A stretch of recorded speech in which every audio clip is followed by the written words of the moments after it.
আমাদের স্ট্রাগলটা শেষ হয়, আমাদের স্ট্রাগল একটা পরিপূর্ণতা পায়। স্ট্রাগল পরিপূর্ণতা পাওয়ার পরে আমি ওকে প্রপোজ করি, যে একদম ডাইরেক্ট প্রপোজ করি যে আমি তোকে বিয়ে করতে চাই। কোনো I love you five you না, ভালোবাসি না আমি অ্যাকচুয়ালি আমার কিছু কিছু সমস্যা ছিল, তো ও প্রথম আমাকে বলে যে আমরা একটু হয় না, অনেকে অ্যাস্ট্রোলজি বিশ্বাস করে না, তো সেজন্য আমার ধর ডেট অফ বার্থ এগুলো চাওয়া হয়, এগুলো চাই। তো আমি কখনো মানে বুঝতে পারিনি যে ও আর কি পুষ্টি মেলানোর জন্য বা ওটা দেখার জন্য ওটা চেয়েছিল।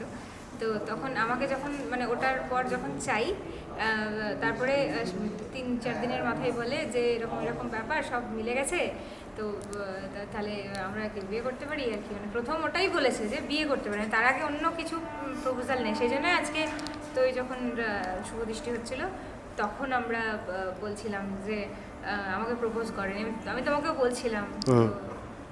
তারপরে 1 বছর ধরে চলছে, ঠিক আছে, অনেক কিছু।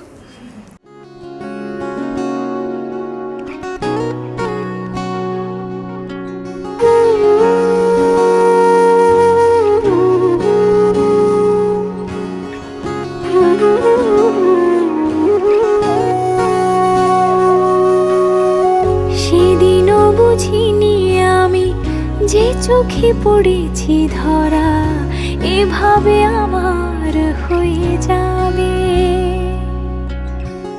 আলগোছে পায়ে পায়ে যে কবিতা হলো শুরু, এভাবে মলাট খুঁজে পাবে।